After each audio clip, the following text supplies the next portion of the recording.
Prontinho, pessoal, estou voltando. Marcos já está aqui na sala, Eliseu também. Ah, Ivone, tudo bem, Ivone? Pronto, pessoal, está voltando. Carlos, a doutora Procópio. Vamos ver. Quem mais? O Max também está voltando, que ótimo. Todo mundo perfeito. Bom, eu hoje não fui de café, hoje estou com uma canequinha de café, mas estou com chá hoje.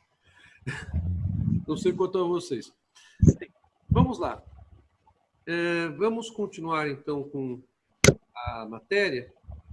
Eu espero que tenha ficado claro para vocês, né, como o código realmente tem essa maior complexidade, como eu tinha falado com vocês na semana passada e reiterado agora na primeira parte da aula, no que diz respeito à responsabilidade civil, né? E, claro, se vocês quiserem fazer alguma pergunta, vocês podem fazer alguma pergunta sem nenhum problema, mas pelo que ficou claro no que a gente expôs, de forma até um pouco rápida, é verdade, mas é por causa mesmo do tempo que a gente tem para dar a matéria toda, a responsabilidade pelo fato, então, não tem como regra a solidariedade. A regra é, no fato do produto, a responsabilidade do fabricante, do construtor, do produtor ou do importador. Mas o comerciante poderá vir a ser responsabilizado nos termos do artigo 13. E é possível o direito de regresso entre as partes envolvidas, conforme o artigo 13, parágrafo único, mas é proibido o uso da denunciação da lide, conforme o artigo 88 do Código de Defesa do Consumidor. Bom, este é o regime jurídico do fato do produto. Agora vamos falar do regime jurídico do fato do serviço, que está no artigo seguinte, no artigo 14. E, na realidade, vocês vão se impressionar que, mais uma vez, a regra geral não é a solidariedade. O artigo 14 do Código de Defesa do Consumidor, ele tem uma regra semelhante à do artigo 20, quando trata de vício do serviço. A regra é, o prestador dos serviços é quem responde. Vamos dar uma olhadinha no que diz o artigo 14. Eu acho que o Matheus ainda não retornou, porque eu não estou vendo nenhuma manifestação dele. Nós estamos com metade da sala ainda. Vamos ver o que diz o artigo 14 no caput. O artigo 14 no caput. Pode ler, Marcos. Você está aí? Beleza? Lê para a gente. O fornecedor de serviço responde independentemente da existência de culpa, pela reparação dos danos causados aos consumidores, por defeitos relativos à prestação dos serviços, bem como por informações insuficientes ou inadequadas sobre a sua fruição e risco. Percebam vocês que o artigo 14, ao trabalhar com a responsabilidade pelo fato dos serviços, não estabelece a solidariedade como regra. Então, se nós pudéssemos fazer um quadrinho muito breve, mas muitíssimo breve, olha, agora quem serviu de secretária foi a doutora Gisele Procópio. Obrigado. Pode então secretariar. Tá, o artigo 14 ela colocou no chat para todos nós vermos, tá? Se nós formos, então, fazer uma brincadeira sobre regras gerais, a gente pode dizer o seguinte: fato do produto, a regra geral é do fornecedor indireto. Fato do serviço, regra geral é do prestador do serviço. Vício do produto, regra geral é a solidariedade. Vício do serviço, regra geral do vício do serviço é a do prestador de serviço. Percebam vocês, então, que ao contrário do que as pessoas falam por aí, a solidariedade não é a regra no Código de Defesa do Consumidor. De quatro soluções que o Código aponta sobre responsabilidade civil, Eu só tenho a solidariedade como regra em uma delas. Mas a solidariedade pode ser exceção. E quais são as exceções em que cabe a solidariedade? Como nós já vimos, no caso do fato, o artigo 13, mais o artigo 25, parágrafo 1º. Lembram? O artigo 13, o comerciante pode vir a responder junto se ele concorreu para a causação do dano. E aí um tem direito de regresso contra o outro. A gente acabou de ler isso antes do intervalo. E o 25, parágrafo 1º, que nós já lemos também na aula passada e também na primeira parte da aula de hoje, que havendo mais de uma pessoa concorrendo para o dano, todas responderão. No vício, a solidariedade, ela também pode existir como solução diferente da regra nos termos do 25, parágrafo 1º. Então, a estrutura do código ela é bem mais complexa do que as pessoas falam por aí, né? Acho que agora que vocês estão tendo essas noções de direito do consumidor, está ficando um pouco mais claro. Bom, o vício, o fato do serviço é uma questão que tem a mesma sequência do fato do produto. A responsabilidade ela é objetiva. Como já foi lido pelo Marcos, o fornecedor responde independentemente da existência de culpa. Ou seja, mais uma vez, o código reafirma a responsabilidade objetiva. A responsabilidade objetiva, esta sim é a grande regra do Código de Defesa do Consumidor. Não a solidariedade. Não a inversão do ônus da prova. Lembram? Nós conversamos sobre isso. Inversão do ônus da prova não é regra. Inversão do ônus da prova depende da decisão judicial, se houver verossimilhança das alegações do consumidor na petição inicial, ou se o consumidor for considerado hipossuficiente. Artigo 6º, inciso 8º.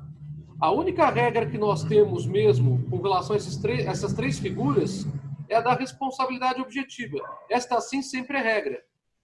Só que o sempre em direito, vocês sabem que tem sempre uma ou duas exceções, né? Às vezes tem mais do que uma ou duas. No caso que eu vou falar para vocês, o Código de Defesa do Consumidor contempla pouquíssimas passagens, para falar a verdade para vocês, só duas, em que cabe responsabilidade subjetiva. Uma delas diz respeito ao fato do serviço. O artigo 14 do Código, no parágrafo 4º, estabelece a responsabilidade subjetiva do profissional liberal.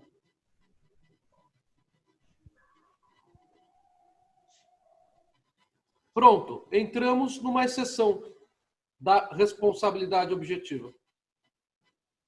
Então, ao contrário do que nós já vimos outras pessoas falarem, volto a repetir. Responsabilidade objetiva do Código.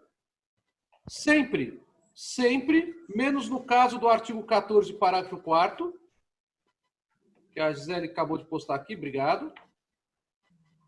E num outro caso que eu vou falar para vocês mais para frente, relativo à responsabilidade de grupos empresariais.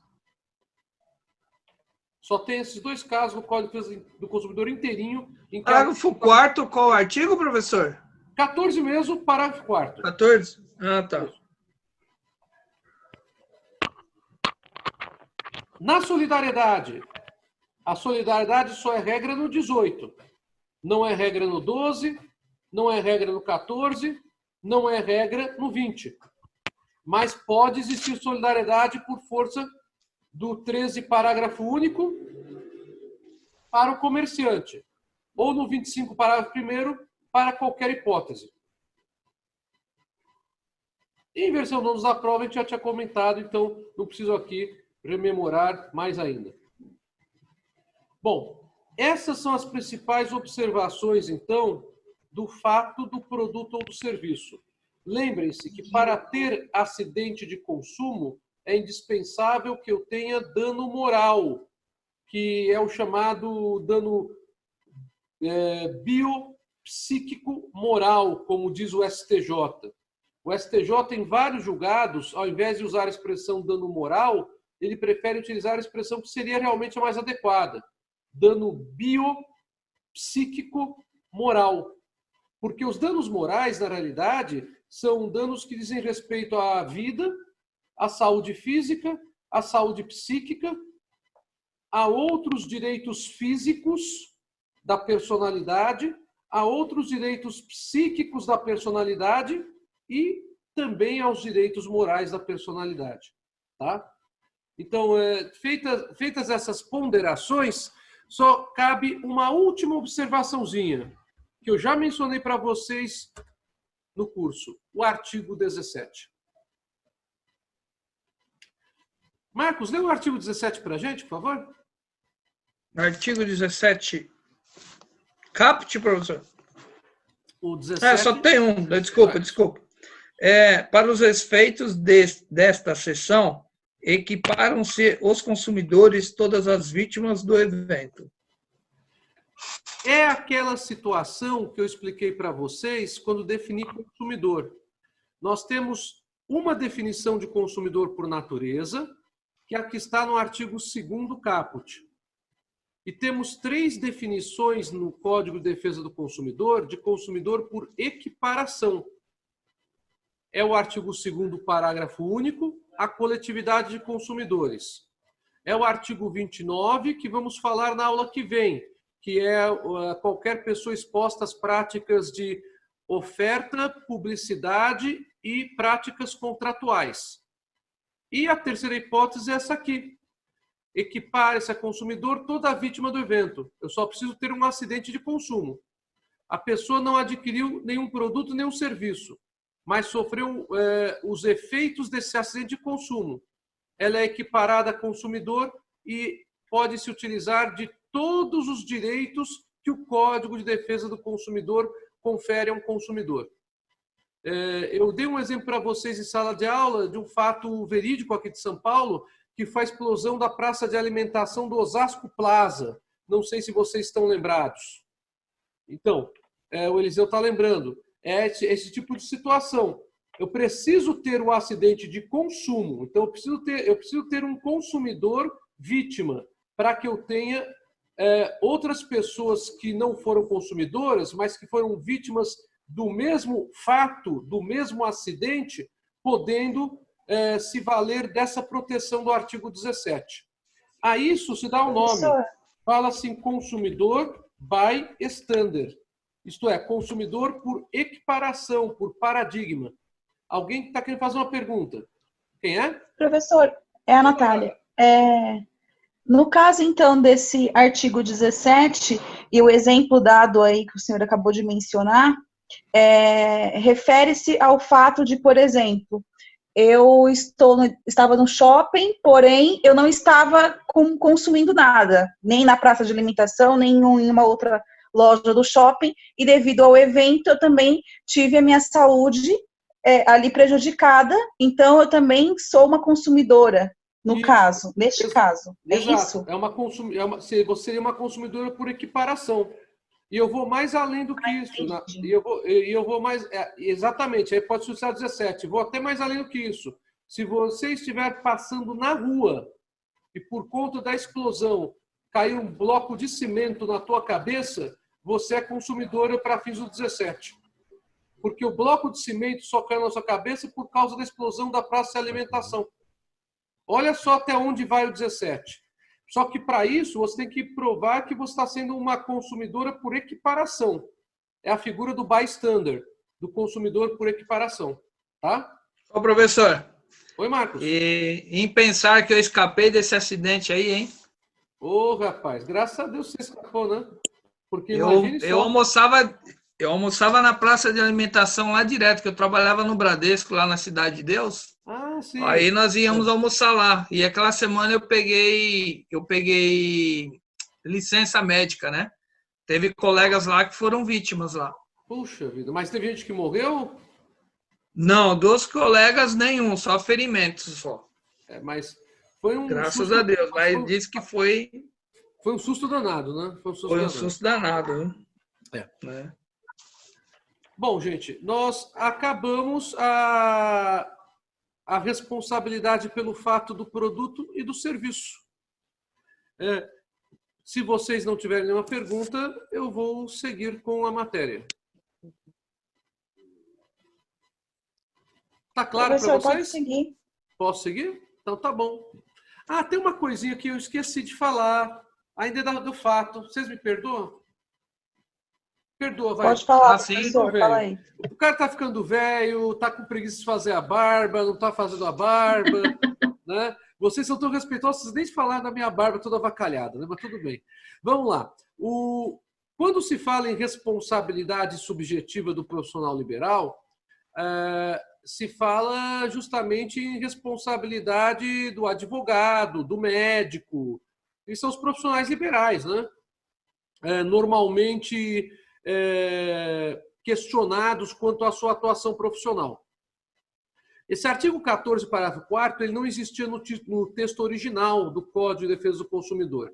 Ele foi ali inserido por uma forte iniciativa das entidades de classe, tanto a OAB quanto o Conselho Federal de Medicina, para vocês saberem, viu? Porque eles temiam que, eventualmente, as pessoas quisessem se utilizar do código para responsabilizar o médico ou o advogado objetivamente. Tá? Esse temor, ele tem uma certa razão de ser dentro da nossa cultura brasileira, né? Mas é possível você solucionar questões, mesmo relativas a profissionais liberais, pelo princípio da boa-fé objetiva. É que a gente não tem muita cultura de boa-fé objetiva, que é uma coisa muito da Alemanha, né? E a gente importou para cá no Código de Defesa do Consumidor e no Código Civil de 2002. Mas, de qualquer forma, está lá. Então, o que tem acontecido na prática?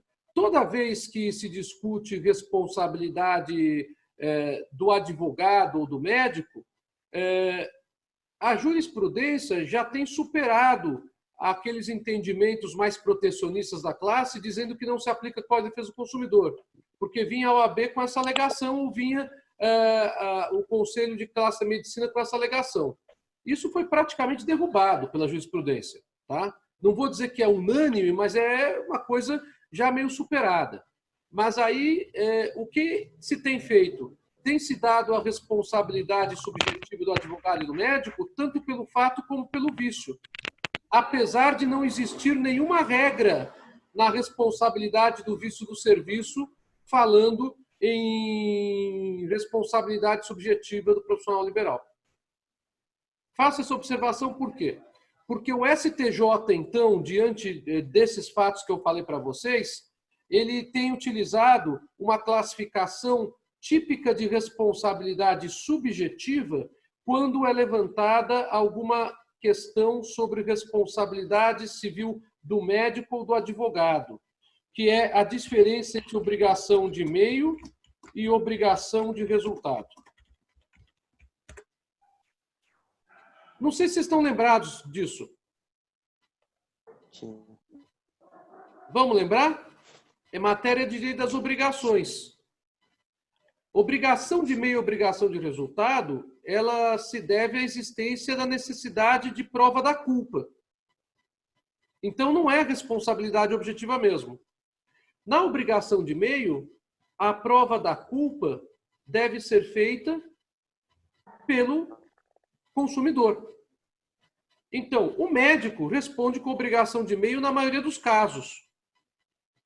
O que é a obrigação de meio? É aquela obrigação de agir com toda diligência, com todo cuidado, para tentar obter o resultado desejado pelo credor, no caso, o consumidor. Se não houver toda diligência ou todo cuidado, aí sim se pode discutir culpa do médico ou culpa do advogado. Mas a obrigação de meio não se confunde com a obrigação de resultado.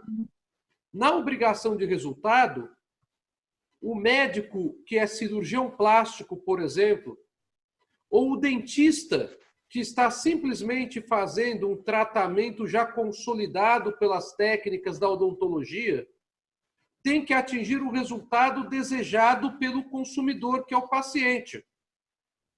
E se esse resultado não for atingido, caberá ao médico meramente estético, cirurgião plástico, ou ao médico, cirurgião dentista, que simplesmente estava fazendo uma prática odontológica consagrada, mas não atingiu o resultado que havia combinado com o paciente, provar a sua não culpa.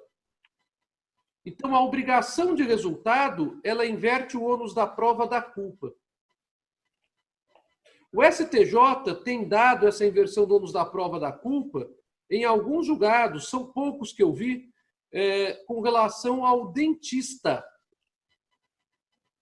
Com relação ao cirurgião plástico, isso já é bem mais consagrado desde de muitos anos atrás. O dentista é de 10 anos para cá que se fala disso, tá? Mas então existe no artigo 14, parágrafo 4º, a chamada obrigação de meio e obrigação de resultado, já que a responsabilidade é subjetiva. Na obrigação de meio, o consumidor terá que provar todos os elementos da responsabilidade civil, incluindo a culpa do fornecedor do serviço. Na obrigação de resultado, o consumidor continua tendo que provar todos os elementos da responsabilidade civil, menos a culpa, cabendo ao fornecedor provar que não teve culpa. Deu para perceber essa diferença? Isso é muito prático, é muito do meio forense. Perguntas sobre obrigação de meio de resultado?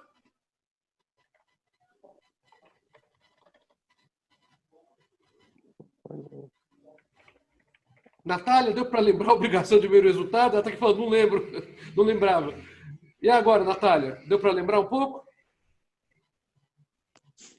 Ah, agora deu, então tá bom. Bom, então vamos agora para a segunda parte da aula de hoje, que é o último pedaço dessa segunda... Não, na verdade é a segunda parte da segunda parte, né? Vamos falar um pouquinho sobre prescrição e decadência no Código de Defesa do Consumidor. Tá? Bom, o Código distingue prescrição e decadência da mesma forma que o atual Código Civil também distingue. Isso é muito bom, porque aí não fica essa situação que cada área do direito diz que prescrição é uma coisa, que decadência é outra coisa, não acabou. Tá? Então, qual que é a ideia de prescrição e decadência do Código de Defesa do Consumidor? Quando o pedido for de natureza condenatória, o caso é de prescrição. Quando o pedido for de natureza constitutiva ou desconstitutiva, o caso é de decadência. Esse sistema conciliou o processo civil com o direito civil no Brasil. Esse sistema é um sistema que foi idealizado por um autor brasileiro que se consagrou há muitos anos atrás porque conseguiu apaziguar os ânimos das diferenças conceituais entre prescrição e decadência que existiam no direito civil e no processo civil. Eu me refiro a um autor chamado Agnello Amorim Filho. Ele já faleceu há muito tempo atrás, tá? Mas o artigo dele, que distingue, se chama Critério Distintivo da Prescrição e da Decadência, virou um clássico do direito brasileiro e é a referência mais importante sobre prescrição e decadência que temos no Brasil até hoje. Tá? Bom, então, toda vez que o pedido for de natureza condenatória, o pedido de natureza condenatória se sujeita a prazos prescricionais. Toda vez que o pedido for de natureza desconstitutiva ou constitutiva de direitos, ele será de natureza decadencial. Vamos entender agora um pouquinho melhor o Código de Defesa do Consumidor, sem entrar nas questões de direito civil, porque elas não são importantes para nós na matéria. O artigo 27 do Código de Defesa do Consumidor estabelece o prazo prescricional para as ações pelo fato do produto e do serviço. Vejam lá o artigo 27 do Código de Defesa do Consumidor. Prazo prescricional para as ações que versam sobre responsabilidade pelo fato do produto e do serviço. O que é que diz o 27? Prescreve em 5 anos, o Matheus colocou aqui, ele foi mais rápido que a doutora Gisele dessa vez. A pretensão à reparação pelos danos causados pelo fato do produto ou do serviço, prevista na seção 2 desse capítulo. A seção 2 desse capítulo, o Marcos já leu alguns dispositivos. É a da aula de hoje. Responsabilidade pelo fato. Então, a responsabilidade pelo fato, ela enseja pedidos de natureza indenizatória. Esses pedidos se sujeitam a prazos prescricionais. A prescrição é de 5 anos no Código de Defesa do Consumidor. É uma prescrição, portanto, quinquenal. Qual é o termo inicial da contagem do prazo? Está lá no 27, na parte final dele. Dei uma lida aqui no chat. Iniciando-se a contagem do prazo a partir do conhecimento do dano e de sua autoria. O e de sua autoria é importante, porque às vezes a autoria fica um bom tempo sem esclarecer, por conta da investigação que não chega ao final. Então, o termo inicial da contagem do prazo, do artigo 27, que é para fins de fato do produto e serviço, é esse. Já os casos de vício do produto e do serviço, aos quais nos referimos na semana passada, são casos que dizem respeito à disfunção econômica. Lembram disso? Ou seja, o produto ou o serviço não tem a função econômica que o consumidor legitimamente poderia esperar. E por isso, o consumidor tem a possibilidade até mesmo de obter a redibição do produto ou do serviço. Lembram? A gente apontou, inclusive, as soluções no vício do produto e as soluções no vício do serviço.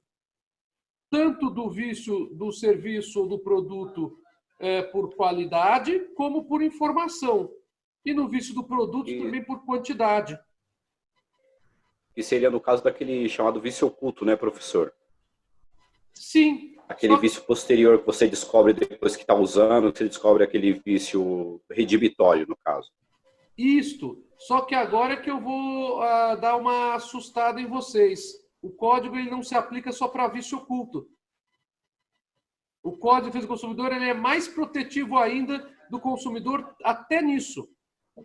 Vamos ver, então, o que diz o artigo 26 sobre prazos decadenciais, que são os prazos para a reparação pelo vício do produto ou serviço?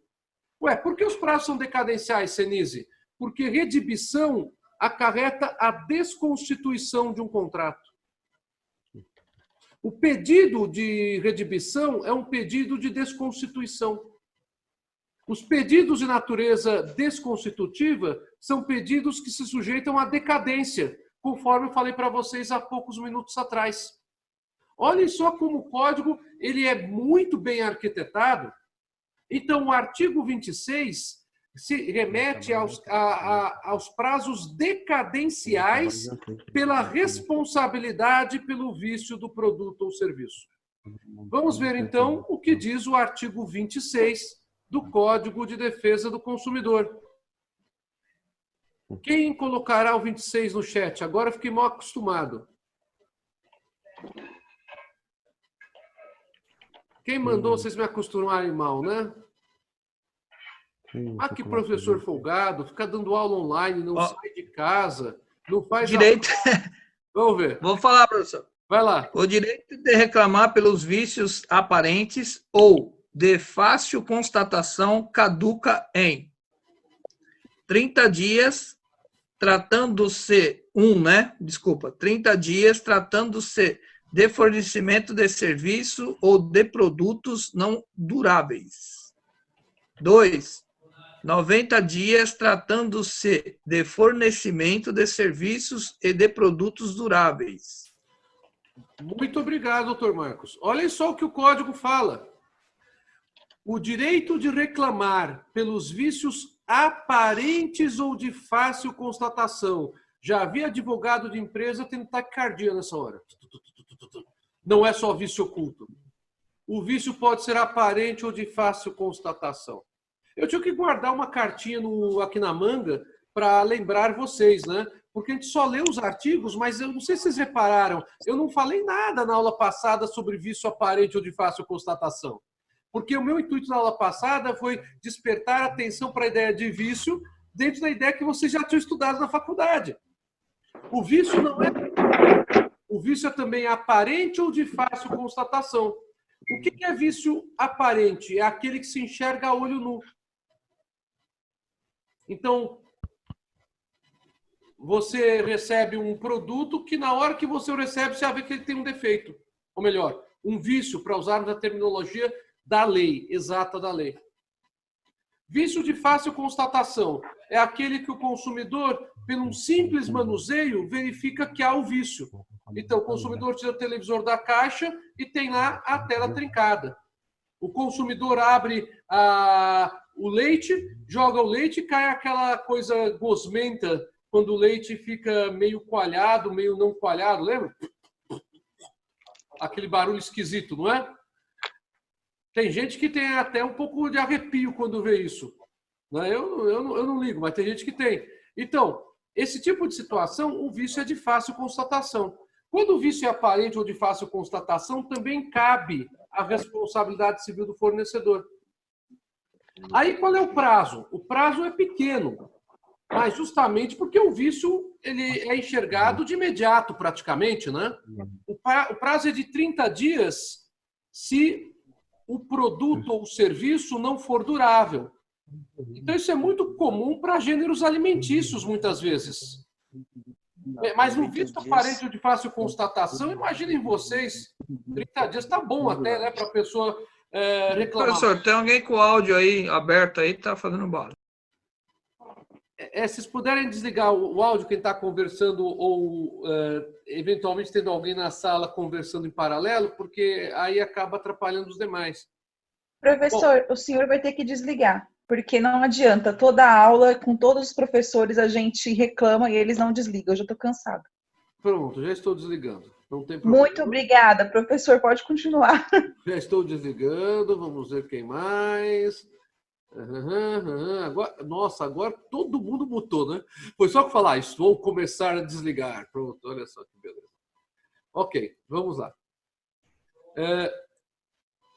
O que estou fazendo aqui? Pronto, nossa, estou fazendo umas confusões. Pronto, voltou. Então, 30 dias se o produto ou o serviço não é durável. 90 dias se ele é durável. Aí o código continua dizendo o que ele tem como solução quando o vício é oculto. Se não me falha a memória, é o parágrafo 3º do artigo 26. Vocês podem confirmar para mim, porque agora eu falei de cabeça e às vezes eu não sou muito bom às vezes para artigo de lei. Às vezes... É isso mesmo, é o parágrafo 3º. Trata-se de vício oculto, o prazo decadencial inicia-se no momento em que ficar evidenciado o defeito. Como vocês podem perceber, o Código de Defesa do Consumidor trabalha com a ideia, então, de vício oculto, como o Código Civil também trabalha. E aí, neste caso, a partir da data em que o vício ficar evidenciado é que se conta o prazo, de 30 dias para produto ou serviço não durável, de 90 para produto ou serviço durável. Tratando-se de vício oculto, normalmente a gente vai cair na segunda hipótese, dos 90 dias, porque é o que acontece mais com produtos e serviços duráveis.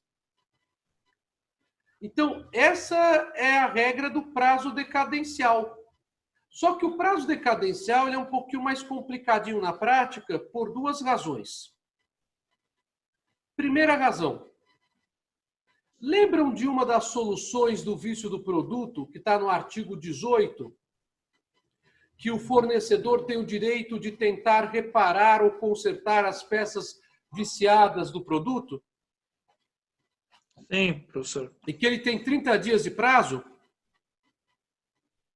A pergunta que fica é, a partir do instante que o consumidor vê que há o vício e é um produto compósito, que é o produto que possibilita isso, conforme eu já ressaltei na aula da semana passada, é um produto que tem peças justaposicionadas, como é o caso de aparelhos eletrônicos, de computadores e de veículos e de eletrodomésticos.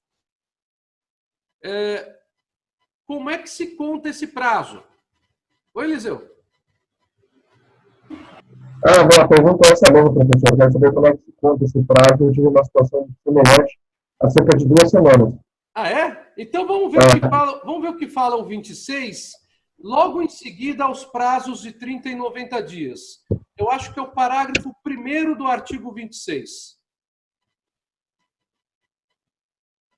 Obstam a contagem da decadência. Começa assim, se não falha a memória. Obsta a decadência. Não é isso?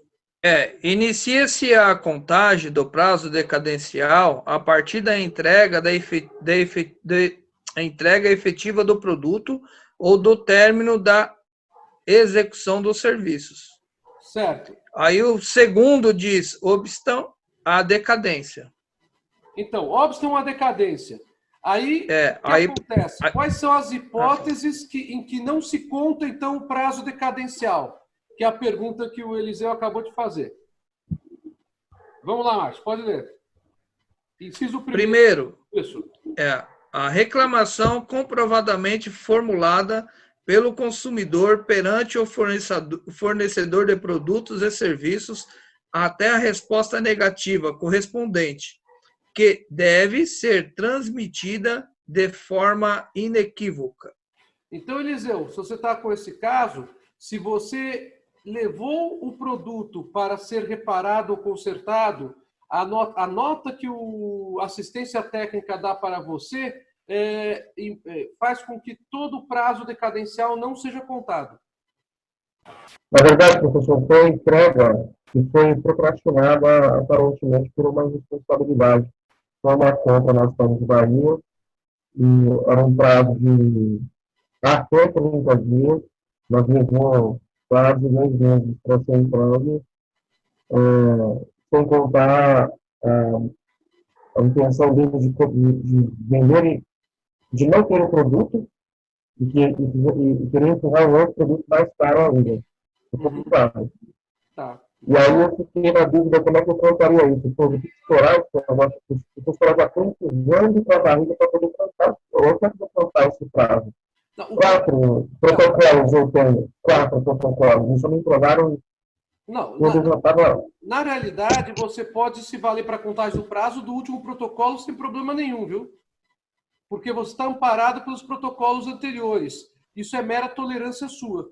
Que você já poderia, na verdade, seguir em frente com uma medida no juizado especial.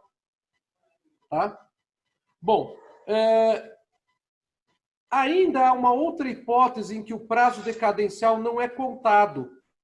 Quando o código fala obsta a decadência, o código está querendo dizer nem se conta o prazo. Então, não é nem caso de suspensão do prazo. O prazo não se conta. Tá? Essa outra hipótese está no artigo 26, parágrafo 2º, inciso 3º. Qual que é essa hipótese, Marcos? A instauração de inquérito civil até o seu encerramento. Se o consumidor faz uma reclamação que chega ao conhecimento do promotor de justiça do consumidor e ele entende que essa reclamação pode ter repercussão difusa e coletiva, ele instaurará o inquérito civil.